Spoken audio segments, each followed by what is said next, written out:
J'espère que vous allez bien, moi ça va. Aujourd'hui donc je vais vous faire une review du Masada ACR de chez AMK. Donc c'est une réplique que j'ai commandée chez Gunfire pour le prix de 250 euros, qui est malheureusement actuellement en réduction, donc le site Gunfire le propose à 200 euros, mais bon, je suis pas à 50 euros près, c'est pas grave, hein. Bref. Donc, lorsque vous recevez votre réplique, vous la trouverez donc dans une boîte toute simple en carton, voilà, avec un petit autocollant ici Magpul. Boîte en carton toute simple, voilà. Il n'y a aucune indication dessus, aucun marquage. Ensuite, vous trouvez donc à l'intérieur de cette boîte en carton une boîte en polystyrène avec un livret dessus. Livret qui est très bien fait, je trouve, puisque c'est un livret qui n'est pas comme les autres en papier comme ça, on pourrait limite le déchirer, voilà, et on n'en parle plus. Là, c'est un petit, c'est des pages qui sont faites qui sont plastifiées. Donc, ce livret, franchement, est très bien fait. Moi, j'aime bien. On trouve toutes les indications par rapport, comment placer la batterie, comment enlever le bolt, enfin le garde-main, voilà, toutes les petites choses dans ce genre-là pour enlever le canon. Voilà. Ensuite, on trouve donc bien sûr la boîte en polystyrène qui contient la réplique. Et on trouve à l'intérieur donc plusieurs petites choses.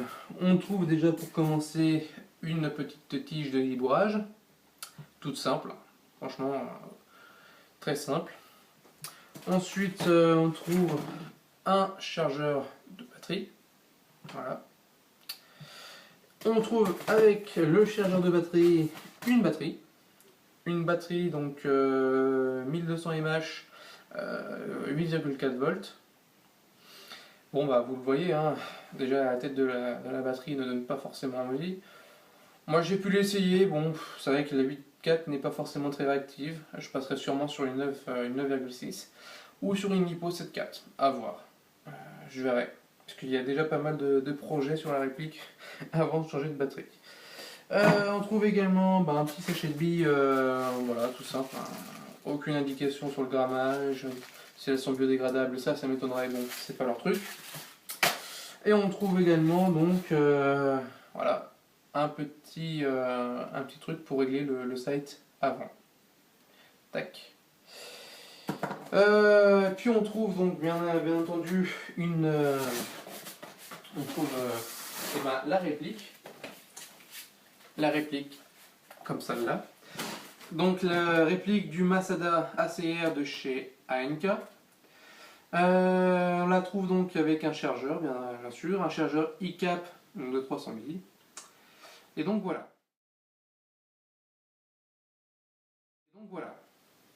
Par rapport aux caractéristiques de la réplique. Donc la réplique mesure 660 cm de longueur une fois que la crosse est repliée. Une fois que celle-ci est complètement dépliée, elle mesure 900 cm. La réplique a un poids qui fait environ 2,9 kg. Donc voilà, poids très correct pour une réplique. Ensuite, alors pour ceux qui s'intéressent, après c'est des informations qu'on retrouve facilement sur internet, mais on a une gearbox V2 à l'intérieur de la réplique. Qu'est-ce que j'ai d'autre à ajouter par rapport à ça? Donc oui, là, tout le haut de la réplique, jusqu'ici en fait, voilà, je vais vous montrer plus près. Tout le haut de la réplique, jusqu'ici, voilà, avec le rail, est en métal. Et donc le garde-main, le bas de la réplique ici, le chargeur et la crosse sont en polymère. Oui, voilà. Et puis tout ce qui est en métal également, donc le canon ici, le cache-flamme, puis toutes les petites vis, ainsi que le sight arrière et avant. Donc voilà par rapport aux caractéristiques de la réplique. Ah oui, alors j'allais oublier les FPS. La réplique est annoncée alors sur celle-ci à 1 Joule 6, 420 fps, donc ce qui est beaucoup trop pour jouer en association. Donc il faudra sûrement prévoir un downgrade. Cependant, j'ai pu voir donc, par rapport aux personnes qui avaient une réplique du Masada ACR, qui avait beaucoup de variantes par rapport au FPS.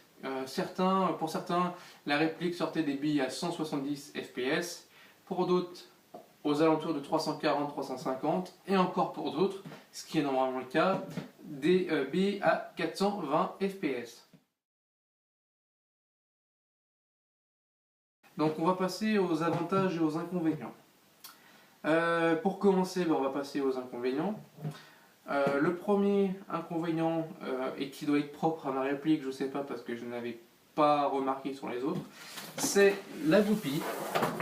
C'est pas grave. C'est la goupille qui est juste ici, qui est vraiment très chiante à enlever et à remettre. Pour vous dire, pour la mettre et l'enlever, j'y vais avec un marteau et un tournevis. Au moins, c'est chiant à enlever et à mettre, il faut au moins le marteau et le tournevis à côté, à portée de main, mais au moins, c'est sûr que ça ne bougera pas. Le garde-main ne partira, enfin la goupille ne se fera pas la malle. Donc voilà. Le deuxième point négatif, je vais vous montrer de plus près, c'est ici. Je ne sais pas si vous allez très bien voir, c'est juste ici. En fait, il y a des traces de moulage qui sont très grossières, qui sont au toucher, on les sent.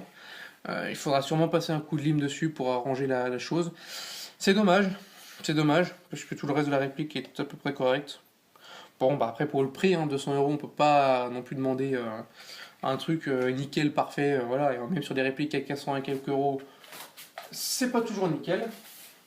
Donc, c'était le deuxième point négatif. Et bien sûr, le troisième point négatif, c'est la crosse. Donc, on a ici en fait un attache-sangle rapide que vous pouvez mettre là. Et le problème, c'est que si, par exemple, vous voulez passer au PA en CQB ou je ne sais pas, et que vous la laissez tomber sur votre cou, et ben la crosse va complètement se déplier. Et ça, justement, sans avoir appuyé sur le petit bouton ici pour régler l'écran. Ça va se faire tout seul. C'est dommage. C'est dommage. Parce qu'à force, ça peut casser justement la crosse. Ça peut vous casser le cou. Parce que mine de rien, toute la journée à jouer comme ça avec la crosse qui se fait la malle à chaque fois, c'est embêtant. Par rapport aux points négatifs, aux inconvénients, donc je crois que c'est tout ce que j'ai pu noter. Donc le moulage, la réplique, surtout sous le garde-main, la crosse, il faudra prévoir un attache-sangle qu'ils auraient pu fournir quand même, parce que c'est pas ce qui coûte le plus cher, mais bon après voilà, c'est pas grave. Et puis c'est tout, quoi. Après les marquages, je le mets entre inconvénients et avis positif, avantage, parce qu'il y en a qui n'aiment pas. Moi personnellement, à part le Made in China, ça ne me gêne pas, qui est juste là, ça ne me gêne pas. Il y a le symbole Magpul, PTS. De l'autre côté, on a un autocollant également. Franchement, à 50 mètres, c'est pas la chose que vous allez remarquer. Et puis même quand vous l'avez sous les yeux, la réplique, moi ça me choque c'est pas que ça me choque, mais ça me saute pas forcément aux yeux. Puis à mon avis, c'est que de la peinture, ça s'enlève facilement. Donc voilà. Ensuite, par rapport aux avantages de la réplique. Alors, tous les boutons donc, du style sélecteur de tir, du style l'éjection du chargeur et du style pour abattre le bolt cache sont en bidex. Donc, c'est-à-dire le sélecteur qui est ici, là, le bouton d'éjecteur de chargeur qui est ici et ici pour rabattre le bolt cache. Pendant qu'on y est donc, également point positif, c'est le bolt cache qui est fonctionnel, qui permet de régler le hop-up sans trop de problèmes. On a donc voilà le bouton, il faut simplement là abaisser le bouton pour rabattre le bolt cache. Tac, voilà. Les autres points positifs, qu'est-ce que j'ai pu remarquer? Alors déjà le design. Le design de la réplique est très sympa, moi j'aime beaucoup.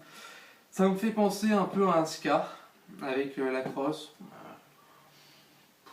Voilà, une crosse qui se règle dans plein de positions, en longueur, avec l'appui-joue, bon bah c'est nickel. Autre point positif, la crosse est tac, repliable. Donc, ce qui est pas mal. Si vous voulez jouer en CQB, ça permet d'avoir une crosse qui se plie, de ne pas avoir une réplique monobloc qui ne pourrait pas être pliée. C'est bien d'avoir la fonction, c'est bien, moi j'aime bien. Ce qui est dommage par rapport au vrai, par rapport à la même réplique mais faite par Magpul, ce qui est dommage c'est qu'on n'ait pas ici un accès pour changer le ressort de manière rapide. Parce que vu les problèmes qu'a la réplique du Masada ACR de chez NK, par rapport à la puissance, ça aurait été pas mal d'avoir un changement rapide de ressort, sans devoir tout démonter, passer par la gearbox. Bon, c'est pas grave, hein, ça y est pas, donc voilà. Les autres points positifs, moi j'aime, alors le prix aussi, mais avant le prix, donc j'aime beaucoup un peu le système donc, de mélange entre le méthane et le polymère. C'est un toucher très sympa, moi j'aime bien le toucher du polymère, voilà, c'est nickel. Par rapport au garde-main qui est ici en fait, qui est un système MOE je crois, je voudrais pas dire de bêtises. J'aime beaucoup, ça permet de fixer en fait avec des kits de rails ici, là, en dessous et sur l'autre côté. Ça permet de fixer en fait des petits rails ou des grands en fonction de ce que vous avez envie. Et de ne pas avoir en fait, comme sur des M4 ou autres, d'avoir tout le temps le rail en métal qui peut rajouter du poids, d'abîmer si vous frottez je ne sais trop, d'abîmer les rails. Ça permet donc du coup d'adapter. Si vous voulez mettre juste une lampe là, vous mettez un petit kit de rails pour mettre votre lampe. Si vous voulez mettre une petite poignée tactique type Magpul, bah voilà, vous pouvez rajouter un petit rail dessous. Moi j'aime bien, ça permet de ne pas avoir trop de rails qui donnent un aspect pas forcément très esthétique. Et voilà, après c'est mon point de vue, c'est personnel, mais bon, voilà. L'autre point positif, alors qu'est-ce que je voulais dire déjà, je m'en souviens déjà plus. Qu'est-ce que c'était? Donc on avait le garde-main, le mélange, ah oui, le prix. Donc, alors la réplique est à 250 € habituellement sur le shop Gunfire. C'est le prix que j'ai acheté, c'est le prix que j'ai mis. Malheureusement, entre guillemets, bon, c'est pas grave, hein, les réductions, mais je pouvais pas le deviner. La réplique est actuellement à 200 € au moment où je fais la vidéo. Donc, bon, bah, 200 €, c'est franchement un très très bon prix. Par rapport au shop français qui les propose entre 300 et 350 €, ça dépend des shops. C'est dommage, parce que c'est vrai que moi j'aime bien les boutiques un peu françaises, parce que c'est des gens très bien qui le font en général, donc voilà. Bon, bah par rapport au point positif, oui, j'ai fait à peu près le tour, le bolt cache, le prix, le design, bon, bah, voilà, c'est une réplique d'aspect en tout cas, parce que je n'ai pas encore utilisé, testé les performances, d'aspect que je vous conseille. Après, je vous laisse voir s'il y a d'autres vidéos qui en parlent, mais en tout cas, moi, je ne l'ai pas encore testé. Le seul petit bémol, apparemment, il y en a pour qui ça ne gêne pas, le bloc hop-up, en fait, qui est en plastique, voilà. Je sais pas, moi, je l'ai pas encore testé, donc je sais pas ce que ça vaut. J'ai déjà envisagé de le changer pour un bloc hop-up, en fait, WeTech, en métal, avec le joint hop-up qui va avec, bon. Voilà, pour le prix que c'est environ entre 35 et 40 €, ça reste correct pour avoir de meilleures performances. Donc voilà, je pense avoir fait à peu près le tour de la réplique par rapport aux inconvénients, par rapport aux avantages, par rapport aux caractéristiques. Donc voilà, n'hésitez pas justement à me laisser des commentaires pour me dire si j'ai oublié des choses que je pourrais rajouter justement dans la description.